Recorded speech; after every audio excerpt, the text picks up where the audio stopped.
TFC spiritual ప్రేక్షకులకు స్వాగతం. బోనాల పండగ మనము ఆషాఢ మాసం వచ్చేసింది. ఆషాఢ మాసంలో మనం అందరం కూడా ఏం చేస్తామండి, అమ్మవారిని శాకంభరి అవతారంలో చూస్తాం. మన బెజవాడ కనకదుర్గమ్మ దేవస్థానం దగ్గర నుంచి వరంగల్ భద్రకాళి గుడి అంతా కూరగాయలతోనే డెకరేషన్, అలంపురం జోగులాంబ ఎక్కడ చూసుకోండి. అసలు బోనాల పండగ అనేటటువంటిది మనం హైదరాబాద్లో బ్రహ్మాండంగా, తెలంగాణ అంతా కూడా చేస్తాం. నెత్తి మీద ఇలాగ కొండలను పెట్టుకొని వెళ్తూ ఉంటారు. పోతురాజు నృత్యాలు, డ్యాన్సులు వేసుకుంటూ. అందులో మనకి ఏముంటాయో తెలుసా అండి, మనకి చక్కగా అన్నం వండుతారు, తర్వాత బెల్లం పెడతారు, తర్వాత పాలు, పెరుగు వీటితో నింపినటువంటి మట్టి కుండలతో లేదా ఇత్తడి పాత్రలతో, అల్యూమినియం పాత్రలతో అమ్మవారి గుడికి తీసుకెళ్తూ ఉంటారు. అది చూస్తాం మనం. మంచిగా పసుపు అంతా రాసుకొని బొట్లు పెట్టుకొని. అసలు మనకి హైదరాబాద్ నగరంలో మనకు బోనాల పండుగ 4 వారాలు జరుగుతుందండి. మొదట ఫస్ట్ గోల్కొండ కోటలో జరుగుద్ది. ఎవరు వచ్చినా సరే, ఎప్పుడు వచ్చినా సరే, ఏ ముఖ్యమంత్రి వచ్చినా సరే అది సాంప్రదాయం. మనకి ఈ సంవత్సరం 2026 సంవత్సరంలో జూలై 19వ తేదీ నుంచి ఆషాఢ మాసం ప్రారంభమయ్యి మనకి చక్కగా ఇక్కడ గోల్కొండ కోటలో జరుగుతుంది. అలాగే బల్కంపేట ఎల్లమ్మ ఆషాఢ మాసం ముందే స్టార్ట్ అవుద్ది. వారాహి నవరాత్రులు 14 నుంచే స్టార్ట్ అయిపోయినాయి. 14 అమావాస్య, కానీ 19న మనకు ఆదివారం రావడం వల్ల గోల్కొండ కోట మహంకాళి ఆ అమ్మవారికి చేస్తాం. తర్వాత జూలై 26వ తేదీన బల్కంపేట ఎల్లమ్మ తల్లి, ఆవిడ రేణుకా ఎల్లమ్మ అంటాం మనం, ఆవిడనే జలదుర్గ అంటాం, ఆవిడికి చేస్తాం. ఆ తర్వాత లష్కర్ ఉజ్జయిని మహంకాళి మనకి ఆగస్టు 2న చేస్తామన్నమాట. ఆ తర్వాత పాత ఓల్డ్ సిటీలో లాల్ దర్వాజా ఉంది, మనకి ఆగస్టు 9న మనం ఈ యొక్క బోనాల పండగలు చేసుకుంటాం. అసలు హైదరాబాద్ నగరం కాదు, అసలు తెలంగాణ అంతా కూడా పసుపు కుంకాలతో గుమగుమలాడిపోద్ది, వేపాకులతో వేసుకుంటూ అసలు పోతురాజు నృత్యాలు, అమ్మవారి పూనకాలు ఇవన్నీ చేసుకుంటూ వెళ్తుంటే చూడముచ్చటగా ఉంటుందన్నమాట. అలాగే ఈ పండుగ ఆగస్టు 10న ఆఖరణ ఏం చేస్తారంటే రంగం అని ఒకటి పెడతారు. అక్కడ పూనకం వచ్చిన ఒక ఆవిడ మనకి ప్రవచనం చెప్తుంది. దాంతో ఇది ముగింపు అనమాట. ఈ రోజంతా కూడా మనకి ఆగస్టు 10న సెలవు. మరి ఈ రకంగా మనకి బోనాల పండుగ అనేటటువంటిది మనకి జగదాంబ, గోల్కొండ కోటలో జగదాంబ మహాంకాళి ఉంది, దీనితో ప్రారంభమైనటువంటి వేడుకలు. కాబట్టి జూలై మళ్ళీ మనకి 26వ తేదీన బల్కంపేట ఎల్లమ్మ కళ్యాణం వేడుకలు జరుగుతాయి.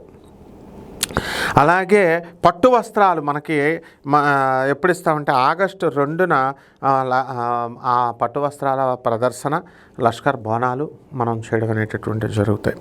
ఆగస్టు 9న చక్కగా లాల్ దర్వాజాలో మహంకాళి ఆలయంలో ఓల్డ్ సిటీ బోనాలు అని అంటాం. ఈ విధంగా భవిష్యవాణి చెప్పే ఆచారం ఇలా అన్నీ కూడా తెలంగాణలో సరదాగా చేస్తారు. దాన్ని ఆ తెలంగాణ ప్రభుత్వం ఏమీ పూనకాలనేను వాటిని ఏమి ప్రోత్సహించదు. ఊరికనే సరదాగా ఎప్పటి నుంచో పూనకాలు వస్తున్నారు కాబట్టి అక్కడ ఆ ఓల్డ్ సిటీ ఎమ్మెల్యేలో లేకపోతే ఎవరో అక్కడ కూర్చొని ప్రజలు అది ఆచారంగా వస్తుంది కాబట్టి అలా చెప్తారనమాట. సో ఈ రకంగా మనము ఊరేగింపులు, పోతురాజు నృత్యాలు, ఉత్సాహభరితమైన వీధి ఊరేగింపులు ఇవన్నీ ఉంటాయి. మనకు బెజవాడలో మనం తీసుకున్నప్పుడు చక్కగా డెకరేషన్ పువ్వులతో ఆ సీజన్లో దొరికే పువ్వులన్నీ చేసుకొని భద్రకాళి గుళ్ళో కూడా ఒక శాకంభరి అమ్మవారు, ప్రథమం శైలపుత్రేతి, ద్వితీయం బ్రహ్మచారిణి, తృతీయం చంద్రఘంటేతి, కూష్మాంటేతి, చతుర్థకం పంచమం స్కందమాతేతి, షష్టమం కాత్యాయని చ, సప్తమం కాళరాత్రి చ, మహాగౌరీతి చాష్టమం, నవమం సిద్ధిదాత్రి చ ఇది దుర్గా నవదుర్గా ప్రకీర్తితా అన్నారు. అందువల్ల మనం ఆషాఢ మాసంలో ఎప్పుడు కూడా మనం బోనాల పండుగ అయిన తర్వాత మేకలను కానీ కోళ్ళను కానీ బలులు వేయకూడదు. అయితే అవంతా కూడా పాతకాలం నుంచి రావడం వల్ల కొంతమంది ఇళ్లల్లో కోసుకుంటారనమాట అమ్మవారికి పెట్టి. అది అన్సివిలైజ్డ్ సొసైటీ. ఇప్పుడు సివిలైజ్ అయిపోయింది. చాలా మహాపాపం నేను చెప్తున్నాను. ఎందుకంటే ఇప్పుడు ప్రాణము తీసేటటువంటి హక్కు మనకి లేదు. అమ్మవారు అందుకనే ఆషాఢ మాసంలో శాకంబరి పూజ, కూరగాయల పూజ, రైతులు తెచ్చి తమ దగ్గర పండినటువంటి కూరగాయలన్నీ కూడా అమ్మవారికి సమర్పించి చక్కగా బెండకాయలతో, వంకాయలతో, వీటిలన్నిటితో ఇలాగా క్యారెట్ దుంపలతో అమ్మవారిని అలంకారం చేస్తారు.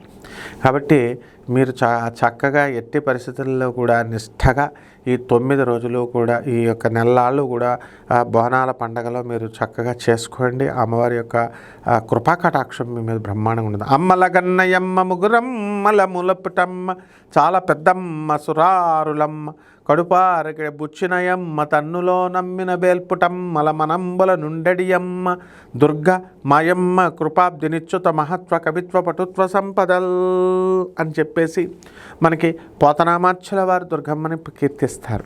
కాబట్టి చాలా సాత్వికంగా చేసుకునేటటువంటి ఈ పూజల్లో ఎవరు కూడా బలులు ఇవ్వకుండా జాగ్రత్తగా చేసుకుంటే ఎక్కువ ఫలితం వస్తుంది. తర్వాత మీ ఇష్టం, చెప్పడం నా ధర్మం. మిగతా వాళ్ళు చెప్పరు, నేను ఓపెన్గా ఉన్నది ఉన్నట్టుగా చెప్పడం నా ధర్మం. మీరు వినండి, వినకపోండి.